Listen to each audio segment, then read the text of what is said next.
이런 재미난 이야기였습니다. 고양이와 쥐 시리즈 이야기예요. 고양이가 어느 날 쥐를 발견하고 잡아먹으려고 추격을 하기를 시작을 했어요. 쥐가 걸음만 나살려라라고 도망을 갔습니다. 그런데 그 흔한 쥐구멍 하나 보이질 않고 막다른 그런 골목에 이르게 되었던 것이죠. 그때 내 인생이 여기서 끝나는구나 라고 하는 그런 절망감이 엄습해 올 때 순간 이 쥐가 새벽 예배를 드리던 쥐였어요. 그날 아침에 드렸던 새벽 예배의 말씀이 머릿속에 떠올랐던 것이죠. 여러분, 새벽 예배 잘 드려야 돼요. 고린도전서 10장 13절에 있는 말씀이에요. 사람이 감당한 시험 밖에는 쥐니까 자기로 받았겠죠. 말씀이 사람이라 할지라도 사람이 감당한 시험 밖에는 너희가 당한 것이 없나니 오직 하나님은 미쁘사 너희가 감당치 못할 시험당함을 허락지 아니하시고 시험당할 중에 또한 피할 길을 내사 너희를 능히 감당하게 하시느니라. 이 말씀의 은혜를 받고 그 말씀이 생각나서 하나님, 이 쥐를 도와주세요. 피할 길을 내실 줄 믿습니다 라고 기도를 했어요. 고양이가 잡아먹으는 그 순간에 그 기도가 응답이 되었는지 갑자기 이 쥐에게는 지혜가 떠올랐어요. 옳거니 라고 하면서 그때 갑자기 회심의 미소를 지으면서 당당히 쥐가 고양이 앞에 나아가는 거예요. 고양이가 깜짝 놀랐죠. 그래서 쥐가 고양이 귀에다 대고 뭐라고 속삭였더니 그만 고양이가 겁을 집어먹고 뒤로 슬금슬금 하더니 걸음만 나살려라 거꾸로 도망을 갔어요. 이 쥐가 고양이한테 뭐라고 그랬는가? 나 실은 오늘 아침에 쥐약 먹었거든. 그 얘기를 했던 것이에요. 고양이가 쥐약 먹은 쥐를 잡아먹겠습니까? 먹지를 않죠. 여러분, 아무리 힘들고 어려운 일이 있어도요, 피할 길은 있는 거예요. 시험은 감당할 시험만 주는 거예요. 그러므로 여러분, 하나님을 믿으셔야 돼요. 말씀을 붙잡으셔야 됩니다. 그러면 반드시 승리할 수가 있어요. 여러분, 우리 인생을 살아가면서 얼마나 힘든 일들을 많이 만나요. 그리고 우리들은 힘든 싸움을 싸우잖아요.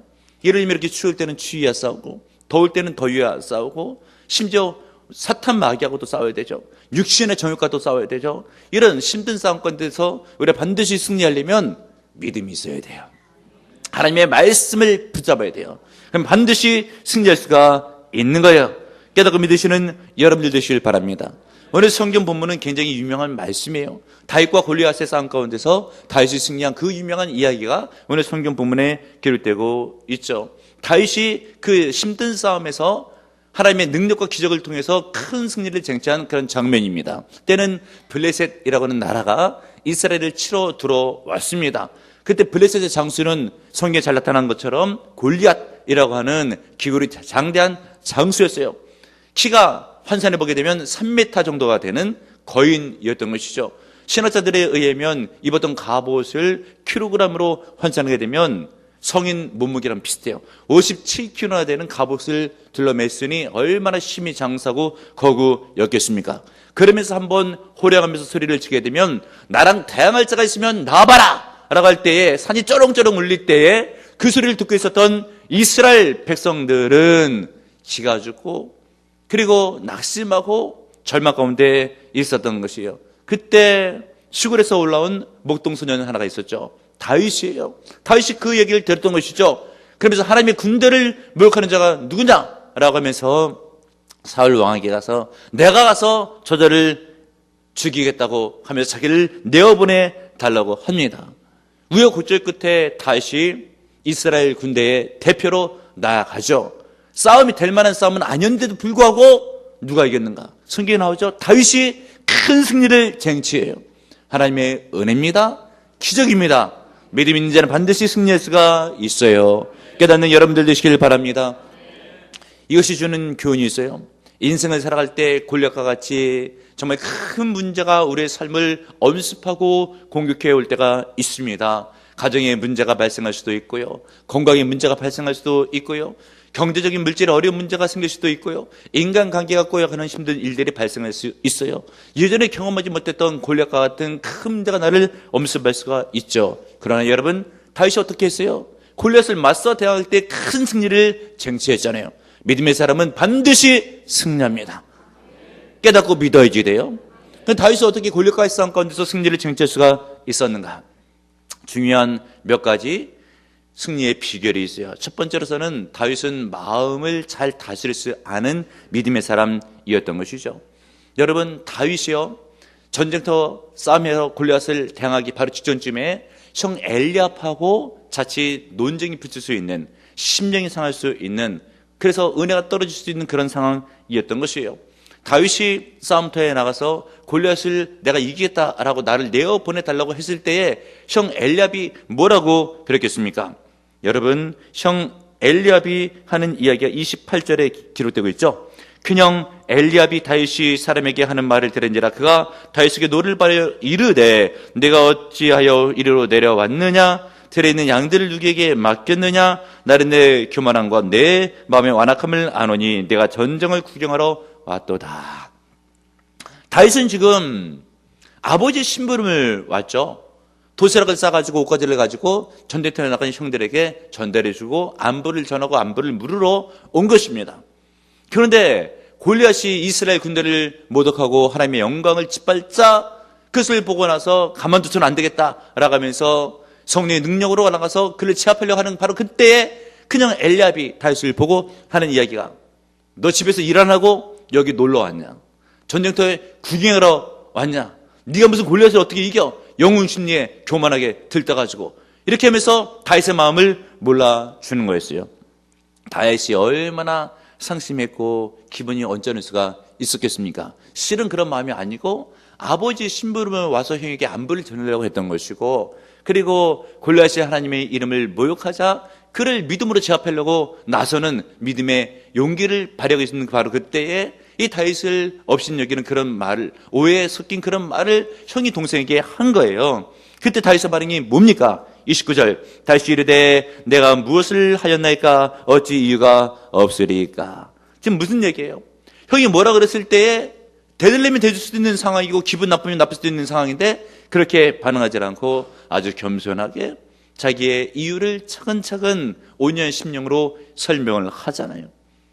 하나님의 군대를 욕하고 있는 골리앗, 그냥 둘 수가 없어가지고 믿음으로 하나님께 영광 돌리기 위해서 내가 나가겠다고 하는 것이라고, 다른 의도 의미는 없는 거라고 하면서 겸손하게 온유하게 이야기를 하는 것이에요. 여러분, 다윗을 본받으시는 여러분들 되시길 바랍니다. 이것이 다윗의 승리의 비결이에요. 만약에 엘리압이 다윗에게 기분 나쁜 그런 이야기를 하게 됐을 때 다윗도 같이 대들면서 내가 그런 마음을 한 것이 아닌데 형이 나한테 그럴 수가 있냐고 둘이서 붙어서 싸움을 했으면요, 다윗은 골리앗을 이길 수가 없어요. 쓸데없는 데서 힘을 다 쏟고 화가 나가지고 심령을 온전치 못하고 그 상태 가운데서 성령이 어떻게 도와주고 역사를 이룰 수가 있겠습니까? 그래서 우리는 어떨 때 감정을 잘 다스리고 마음을 잘 다스리지 않은 그 믿음이 필요합니다. 싸울 대상이 누군지를 분명히 알아야 돼요. 지금 다윗은 엘리압하고 싸우려고 하는 게 아니에요. 골리앗하고 싸우려고 하는 것이죠. 그런데 엘리압이 시비를 거는 거예요. 이때 넘어가면 실패라는 것인데 다윗은 지혜로웠어요. 싸움해야 될 대상을 분명히 알고 형님에게는 5년 10년으로 대하게 되었던 것이죠. 그런데 왜 성도들이 신앙생활을 하면서 큰 문제 앞에서 주저앉고 해결하지 못하고 낙심하고 절망하고 있는가? 쓸데없는 데다 힘을 다 쏟는 거예요. 정작 힘을 쏟아야 될 때는 쏟지를 않고 다른 데다 힘을 다 쏟는 거예요. 이러면 가정에 해결할 문제가 있다라고 했을 때 그 문제를 해결하려고 하나님 앞에 기도하고 믿음으로 대처를 해야 되는데 힘을 합해야 할 가족 간의 싸움이 일어난다 라고 한다면 절대 안 되는 일이에요. 여러분, 가족 간에는 서로 사랑하고 참아야 돼요. 깨닫는 여러분들 되시길 바랍니다. 자칫 잘못하게 되면 작은 일이 큰 일이 될 수도 있는 거예요. 웃지 못할 이런 일이 언젠가 신문 저널의 기사로 실려가지고 참 웃지 못할 일이지만 간혹 일어날 수도 있는 그런 일이에요. 어느 집안에 남편이 퇴근하고 돌아왔는데 퇴근하고 돌아오다 보면 요새 현대 여성들이 굉장히 바쁘잖아요. 일을 보다가 집에 들어와서 그래도 남편이 퇴근했으니까 급하게 저녁 식사를 준비를 했죠. 남편이 이제 저녁 식사를 대할 때에 보니까 상치를 준비했는데 밥을 싸 먹으려고 보니까 상치에 뭔가 깨끗하게 씻지 않아가지고 붙어 있는 거예요. 근데 먹으려고 그러다가 아내한테 겁도 없이 얘기를 하는 거죠. 그냥 싹 뛰어가지고 몰래 이렇게 먹으면 좋은데 겁도 없이 얘기를 해가지고 당시 이 상치 이거 나보고 먹으라고 이거 준 거냐고, 여기 뭐가 지금 묻어있는 게 눈에 안 보이냐고, 그러니까 아내가 그럴 리가 있냐고. 딱 보니까 정말 묻은 거예요. 그래. 아니, 별거 아니네. 그냥 먹든지, 아니, 본인이 씻어 먹든지 하면 되지. 뭘 이거 하고 따지냐고. 그래가지고, 아니, 당신이 다시 씻어오면 될 거 가지고, 그걸 말이라고 하고 있냐고. 그래, 둘이서 굉장히 큰 싸움이 돼가지고, 법정에 가서 이혼했대요. 아니, 상치에 씻다가 보면 뭐 붙을 수도 있지. 제가 결혼하면서 지금까지 살아오니까 그런 적이 있죠. 여러분들 그런 적이 있죠. 잘 살고 있습니다, 저는요. 상치에 뭐가 붙어 있으면 슬금에 떼고 먹든지, 그냥 먹어도 안 죽으니까 그냥 먹든지. 왜 집에서 싸움을 해요? 별거 아닌 거 가지고. 정작 집안에서 볼 일들이 얼마나 많이 있어요. 그 상치 먹어도 그만, 안 먹어도 그만. 뭐 어때요, 그게 뭐. 대단한 일입니까, 여러분? 그 하나 가지고 감정을 다스리지 못해가지고 신물 앞에서 가정을 일으켜야 될 사람들이 쓸데없이 힘을 소진해요. 그러니까 남편들이 바깥에 나가가지고 왜 일이 잘 안 되는가라고 보게 되면 쓸데없이 안에서 싸움을 하고 뭔가 이렇게 힘을 소진하면 바깥 일을 잘 볼 수가 없는 거예요. 아내들도 지혜롭게 도와주셔야 되고요. 남편들도 지혜롭게 마음을 관리를 해야 됩니다, 여러분. 그래야 집안이 잘 될 수가 있는 거예요. 오늘 성경 본문에 있었던 다윗이 골리앗하고 싸움을 해야 되는데 형 엘리압이 그런 말을 던졌다고 해가지고 같이 대들었다고 했다가는 골리앗하고 싸움 다 끝난 겁니다. 그런데 엘리압에게 기분 안 좋은 말을 들었어도 감정을 다스리잖아요. 온유한 마음을 품잖아요. 싸움이 지는 일을 안 살아요. 그리고 나서 골리앗을 대항할 때 하나님의 능력이 임하는 거예요. 은혜가 임하는 겁니다. 승리를 하는 거예요. 깨닫는 여러분들 되시길 바랍니다. 또 우리가 다윗과 같이 골리앗 같은 문제와 대항해서 승리하기 위해서는 어찌해야 될 것인가? 살아계신 하나님을 바라봐야 돼요. 따르겠습니다. 살아계신 하나님을 바라봐야 된다. 36절의 다윗의 고백입니다. 살아계신 하나님이라고는 고백이 있어요. 다윗의 믿음이에요. 그런데 골리앗이 앞에서 호령호령 할 때에 이스라엘 군인들과 사울 왕은 살아계신 하나님을 바라보지 못하고 골리앗만 바라보고 큰일 났다라고 하고 있는 거예요. 그때 다윗이 사울 왕한테 가서 이야기해서 자기가 나가겠다고 하는 거예요. 그때 사울 왕이 다윗을 부르죠. 31절 어떤 사람이 다윗의 한 말을 듣고 그것을 사울에게 전하였으므로 사울이 다윗을 부른지라. 그때 다윗이 사울에게 말하죠. 32절 다윗이 사울에게 말하되 그로 말미암아 사람이 낙담하지 말 것이라 주의 중에 가서 저 블레셋 사람과 싸우리이다. 얼마나 귀한 믿음의 고백이에요. 지금 다윗은 싸운다고 하고 있고 사울은 뭐라고 대답합니까? 33절에 사울이 다윗에게 이르되 내가 가서 저 블레셋 사람과 싸울 수 없으리니 너는 소년이요 그는 어려서부터 용사임이니라. 사울은 안 되는 것이에요. 왜 그렇겠습니까? 자꾸 지금 골리앗 얘기만 하고 있거든요. 골리앗이 어떤 사람인지 아냐? 어려서부터 용사다. 너하고는 비교가 안 돼. 계속해서 지금 사울이 하는 얘기는 골리앗에 대한 얘기만 하고 있는 거예요. 골리앗에 대한 묘사가 17장 4절에서 7절까지 보게 되면 블레셋 사람의 진영에서 싸움을 도둔 자가 왔는데 그의 이름은 골리앗이요 가드 사람이라. 그의 키는 6규빗 한 뼘이요 머리에는 노트그를 썼고 몸에는 비늘 갑옷을 입었으니 그 갑옷의 무게가 놋 5,000씩 이르며 그의 다리에는 놋 갑빈을 쳤고 어깨 사이에는 놋 단창을 메었으니 그 창자루는 배틀자 같고 창날은 7,600세겔이며 방패에 든 자 앞에 섰더라. 철이 600세겔이나 되는 큰 방패. 여러분 지금 이 묘사한 것을 보게 되면 말씀드린 것처럼 초두에 이 골리앗의 키는 6규빗 한 뼘. 이 규빗이라고 하는 단어가요. 남성의 성인 팔의 손끝에서부터 이 팔꿈치까지 약 한 45cm가 한 규빗이에요. 그러니까 6규빗이니까 거기다 한 뼘을 더해보면 환산해 보면 거의 3m 정도가 나옵니다. 아주 귀골이 장대한 키 큰 장수예요. 말씀드린 것처럼 57km 정도의 7kg 정도의 아주 대단한 어른 성인의 몸무게에 많은 갑옷을 둘러 맸어요. 그리고 칼날, 그리고 들었던 칼과 창, 그리고 방패가 얼마나 큰지 따로 병기든 자를 두어야 할 정도로 어마어마한 무기들을 갖고 있었던 사람이에요. 이것을 누가 봤는가? 사울 왕이 본 거예요. 그것을 보고 어찌할 바를 모른 거죠. 말하자면 문제가 너무 크고 해결할 능력이 없는 거예요. 여러분 문제가 있다고 문제만 바라보면 반드시 절망합니다.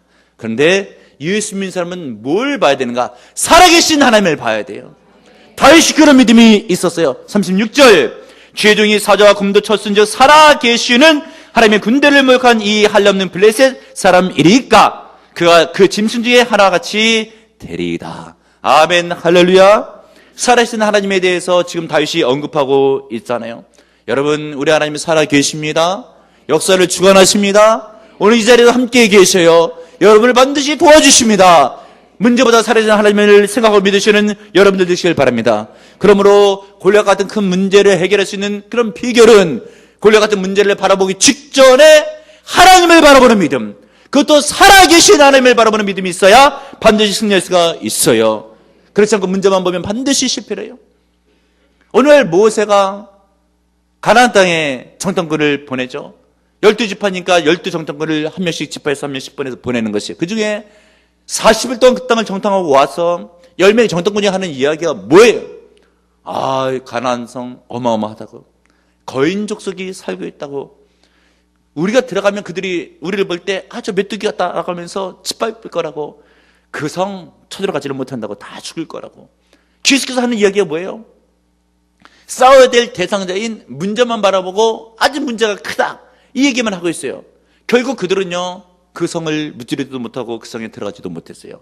광야에서 배에다 광야에서 죽습니다. 근데 같이 동행했던 여호수아 갈렙이 있었죠. 그들은 달랐어요. 뭐라고 고백합니까? 하나님이 우리와 함께 하시면 반드시 우리가 싸워서 이길 것이다. 살아계신 하나님이 우리와 함께 계신다고 백성들 앞에서 이야기를 한 거예요. 결국 여호수아 갈렙은요 광야 생활을 지내고 나서 가나안 땅을 들어서 점령해서 차지게 되는 승리를 맛보게 됩니다. 그러므로 여러분, 문제만 있는 것이 아니라 더 큰 하나님이 계시다 이 것을 깨닫고 하나님을 바라보시는, 그것도 살아계신 하나님을 생각하시는 여러분들 되시기를 바랍니다. 그러므로 여러분, 우리가 신앙생활의 승패의 여부는 하나님을 바라볼 수 있느냐 아니면 문제만 바라보느냐 여기에 달려있다는 것을 깨닫고 여러분들은 반드시 살아계신 하나님을 바라봄으로 승리하는 은혜가 있길 바랍니다. 그렇지 않고 하나님을 잊으면 실패해요. 마틴 루터의 집안에 있었던 아주 유명한 일화입니다. 16세기 종교개혁, 중세교회에 맞서가지고 기독교를 탄생시켰던, 성교적인 교회를 탄생시켰던 마틴 루터의 이야기예요. 오늘 이 마틴 루터가 중세교회가 굉장히 엄청난 심호로 자기를 방해하고 종교개혁을 짓밟으니까 이제 지쳤어요. 그러면서 이제 집으로 돌아오는데 집에 아내가 하얀 상복을 입고 아이고 구걸하는 거예요. 그러니까 루터가 여보 누가 죽었냐고. 죽었다고. 누가 죽었냐고. 하나님이 돌아가셨다고. 예끼 여보 무슨 하나님이 어떻게 돌아가시냐고. 당신 하나님이 돌아가시지 않았으면, 당신의 하나님이 살아계시면 당신이 왜 그렇게 힘이 빠져 있냐고. 그 이야기를 듣고요 루터가 그렇구나, 내 하나님이 살아계시는구나 라고 하는 것을 믿고 살아계신 하나님을 의지해서 종교개혁을 일으켜서 오늘날의 기독교가 탄생하게 된 거예요. 여러분, 우리 하나님은 살아계셔요. 아무리 문제가 커도 상관없어요. 주님이 더 크십니다. 더 큰 능력이 있어요. 그 하나님은 살아계셔요. 그 하나님을 만나고 믿고 의지하면 반드시 승리하는 거예요. 오늘 성경 본문에 있었던 다윗 보세요. 군인도 아니에요. 전략가도 아니에요. 군사훈련을 받은 적도 없어요. 목동이에요. 그런데도 불구하고 살아계신 하나님을 믿고 나갈 때 골리앗을 무찌르는 거예요. 여러분 믿으셔야 돼요. 하나님의 은혜를 체험하셔야 됩니다. 로마서 8장 37절 그러나 이 모든 일에 우리를 사랑하시는 이로 말미암아 우리가 넉넉히 이기느니라. 이기고도 남는다. 거뜬히 이긴다. 믿으시는 여러분들 되시길 바랍니다. 또 우리가 신앙생활의 승리를 위해서는 어찌해야 될 것인가? 받은 은혜, 하나님께 도와주셨던 은혜를 늘 간직을 해야 돼요. 그리고 그 하나님이 또 지금도 도와주실 것이다라고 하는 믿음이 있어야 됩니다. 여러분 사무엘상 17장 37절을 보세요. 또 다윗이 이르되 여호와께서 나를 사자의 발톱과 곰의 발톱에서 건져내신즉 나를 이 블레셋 사람의 손에서 건져내시리이다. 지금 이 블레셋 사람이라고 하는 지칭된 그 사람이 누구예요? 골리앗이죠. 골리앗 손에서 반드시 건져내리라. 이런 확신이 어디서 왔대요? 과거 목동 시절에 양을 칠 때에 고멜의 사자가 와서 양떼 중에 하나를 움키면 하나님의 능력으로 공과 사자를 물질렀던, 그의 발톱에서 건져내고 그를 쳤던 그런 은혜를 기억한 거예요.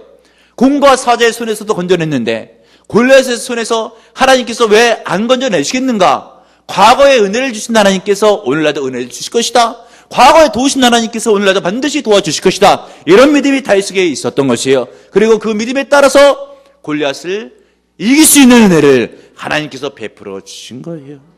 그러면 여러분, 과거에 주신 은혜를 절대 잊지 말아요. 그 하나님께서 오늘날도 은혜를 주실 거예요. 과거에 큰 문제를 해결시켜 주신 주님께서 오늘날도 그 큰 문제를 반드시 해결시켜 주십니다. 믿으시는 여러분들 되시길 바랍니다. 지금은 동안교회를 목회하시는 김영진 목사님의 이야기예요. 동안교회 부임한 지가 좀 되신 분이시죠. 근데 그분이 원래는 목회를 미국에서 했던 분이셔요. 미국에서 목회했을 때 이런 일이 있었는데, 목회하다가 그만 6,000불, 우리나라 돈으로 한화로 약 한 600만 원이 넘는 빚을 지게 됐어요. 목사가 어떻게 해서 빚을 지게 됐는가? 연유는 이렇죠. 어느 날 목회를 하면서 한인교회 원로 목사 대신으로 그 뒤를 이어서 부임을 하게 됐어요. 근데 원로 목사님이 목회를 하시면서 갖고 있는 목회 철학 가운데 하나는 교회 재정을 쓰지 않으면 재정은 아끼고 넘친다. 이런 관점이 있어가지고 목회 은퇴하실 때까지 재정을 잘 풀지 않고 어떤 일이 있어도 계속해서 재정을 아끼는 목회를 했던 것이에요. 성도들도 수십 년간 거기에 길들여져 있죠.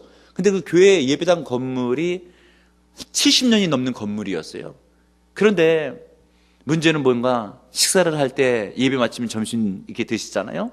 식당에 있는 그 천장이 시멘트가 부식이 돼가지고 밥을 먹을 때 밥 위로 반찬 위로 막 떨어져요. 이 손을 보면 얼마나 좋아요.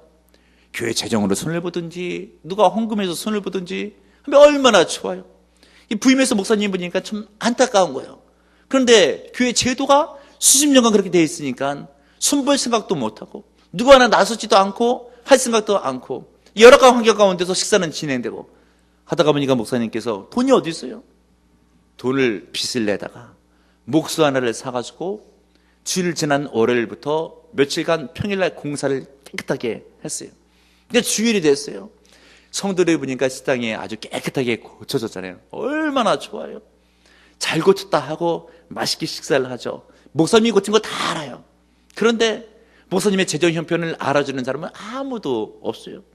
근데 목사님은 자꾸 빚을 냈으니까 카드로 돌려막고 하고 이자가 붙다가 보니까 이게 참 너무나 힘든 거예요. 이 문제를 놓고 하나님께 기도하는 것이에요. 하나님, 내가 교회를 섬기려고 빚을 졌는데 참 너무 힘이 들다고, 하나님 도와달라고 기도를 했어요.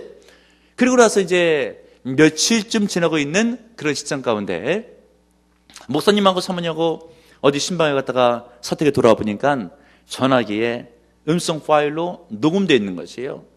그래서 그 녹음된 버튼을 눌러보니까 모르는 사람인데 김영진 목사님의 사모님의 이름을 똑바로 세자를 대더니 하는 이야기가, 두려워하지 마십시오. 낙심하지 마십시오. 하나님이 지금 이 문제를 알고 있습니다.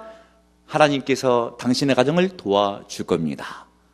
라고 하는 음성 멘트와 함께 전화번호가 남겨져 있는 거죠.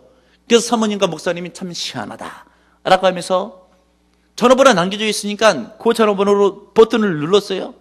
그리고 나서 사람이 나와서 받게 되니까, 아니 우리 집에 나를 어떻게 알아가지고 내 이름을 대고 그런 믿음의 말을 남겨놓았냐고, 나를 어떻게 아시냐고, 내가 언제 사모님을 안다고 그랬냐고, 난 사모님을 모른다고, 근데 왜 우리 집에 전화해서 그런 말을 남겨놨냐고. 아, 그거는 내가 기도 중에 있는데 하나님께서 사모님의 이름 석자를 가르쳐주고 전화번호 넘버 10개 숫자를 가르쳐주면서 그쪽 집으로 전화를 해서 내 말을 전해라 라고 해서 내가 사모님 집에 전화를 놓고 사모님의 이름을 부르고 그래서 하나님이 전할 말을 전한 것 뿐이라고 얘기를 한 거예요.